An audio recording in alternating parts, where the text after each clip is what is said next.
Meu nome é André Silva, estás com a Hiper FM, uma pitada de nutrição a começar aqui na tua rádio com a nutricionista Filipa Custóias. Bom dia, Filipa. Estás bem disposta? Olá, bom dia, André. Estou bem disposta, e tu? Também estou. Filipa, qual é o tema / questão que vais querer abordar esta semana?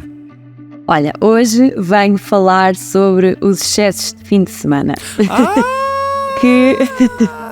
Aqui à quarta-feira, que é 2 dias depois do fim de semana, 2 dias antes. Vou ouvir atentamente, sem querer dizer se faço parte desse grupo ou não. Vou apenas ouvir.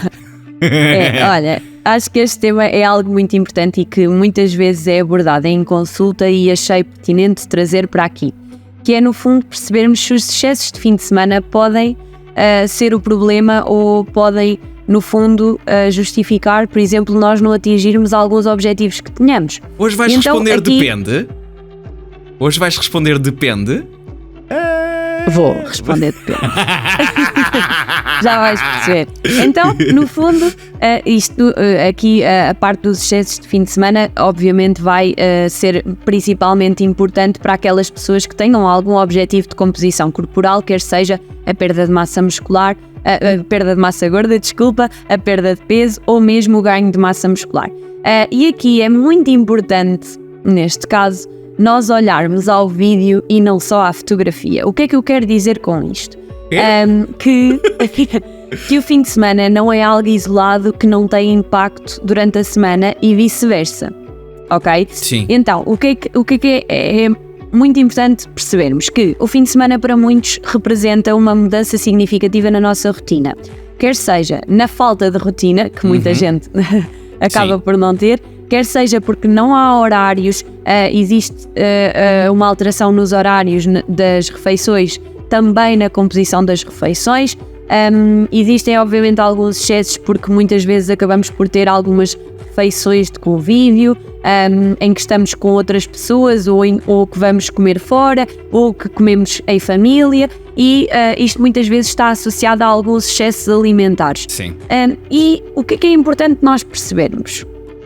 Que aquilo que nós fazemos durante a semana afeta o fim de semana e aquilo que nós fazemos durante o fim de semana afeta a semana. Ok. E não é algo isolado, ou seja, muitas vezes dizem-me em consulta, eu cumpri o plano a semana toda e o fim de semana. Chegou ao sábado, radrabau, gatrapu. Exatamente. Então, se não houver qualquer tipo de controle ao fim de semana, isto pode comprometer tudo aquilo que nós fazemos durante a semana. Sim, okay? sim. E é importante que as pessoas percebam isso. Ora, vamos dar aqui um exemplo. No caso da perda de massa, na perda de peso, na perda de massa gorda.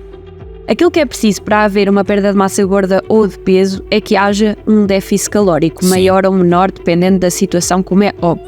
Sim. Ou seja, comer menos calorias do que aquelas que gastamos. Claro que nós não gastamos sempre as mesmas calorias, nem vamos comer sempre as mesmas calorias. Isto é, no fundo, trabalharmos aqui um bocadinho com médias, na maior parte das vezes.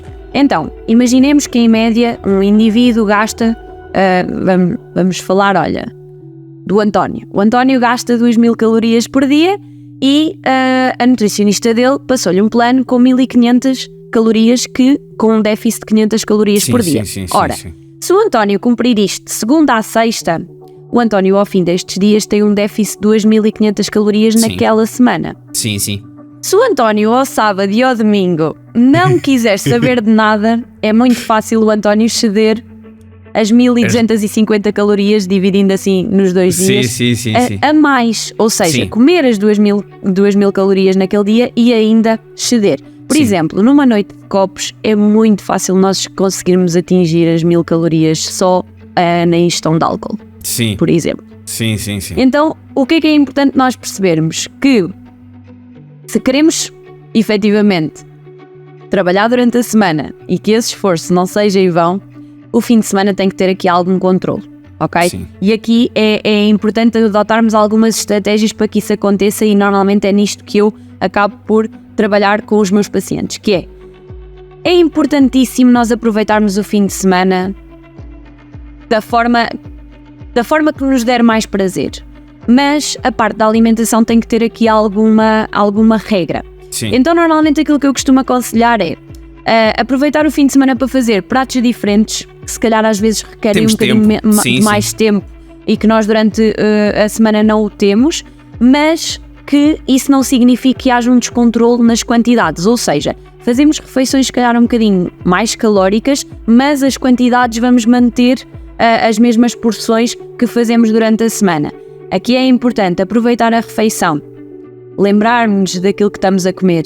No fundo, haver aqui alguma mindful eating, digamos assim, para que, aquela refeição, apesar de eu não ir comer uma quantidade gigante, vai-me saber igualmente bem. Depois, manter as refeições intermédias, ou seja, se nós temos pequeno almoço, meio da manhã e meio da tarde, por exemplo, para comer no dia-a-dia, nós devemos manter isso ao fim de semana. Claro que se calhar muitas vezes acordamos mais tarde, não há necessidade de fazer o meio da manhã, mas fazer o pequeno almoço e o meio da tarde acho que é super importante. Porquê? Porque vai fazer com que nós cheguemos às refeições principais com menos apetite ou menos fome. Sim. Então vamos ter mais facilidade em controlar as doses. Depois, aproveitar, por exemplo, o fim de semana para fazer grelhados, que é uma coisa que muitas vezes nós não conseguimos fazer durante a semana. Por exemplo, eu acho que a maioria das pessoas gosta de peixe grelhado. O peixe grelhado é uma refeição brutal. Então, por exemplo, planear que uma das refeições acabe por ser, por exemplo, um peixe grelhado e assim já vamos ter aqui um bocadinho mais de controle. Depois, por exemplo, em relação à questão do álcool, beber álcool só quando for estritamente necessário, ou seja, se nós sabemos que, por exemplo, no sábado ao jantar vamos ter um jantar de amigos e que vamos, obviamente, ingerir um copo ou 2 ou 3 de vinho. Se calhar ao almoço de sábado, se calhar prescindimos e já não vamos ter esse excesso. Sim, haver o controle. No caso, se vimos que o fim de semana vai ter muitas refeições convívio, vamos jantar com amigos no sábado e vamos almoçar no domingo com a família. Se calhar numa das refeições, prescindir das entradas, prescindir da sobremesa, manter o controle das porções, isto é extremamente importante. No fundo, é aquilo que eu venho a dizer desde o início, equilíbrio. Nem tanto ao mar, nem tanto à terra, ou seja, não pode ser 8 durante a semana e 80 ao fim de semana. No fundo é manter aqui algum controlo, mas mantendo sobretudo o prazer e o convívio que é muito importante. Sim, eu sei que o fim de semana é para descontrair, descomprimir, mas no entanto, ao fim de semana temos realmente mais tempo para preparar uma refeição, para preparar o plano da semana toda, ou seja, se temos tempo na altura do fim de semana, para que estragar tudo? Às vezes, se calhar até dá mais jeito durante a semana uma refeição rápida que tenhas que fazer, por exemplo, do que ao fim de semana que tens o tempo quase todo do mundo, cada um tem a sua vida, como é óbvio, mas que tens mais tempo para poder planear e preparar essas refeições. Sim. Exatamente. Sim. E refeições que não precisam necessariamente de ser refeições que não sejam saudáveis. Exato, não é? Exato. E uma pitada de nutrição fica por aqui, episódio depois disponível em podcast, no Spotify e também no YouTube. A Filipa volta para a semana. Um beijinho. Adeus, André, até para a semana.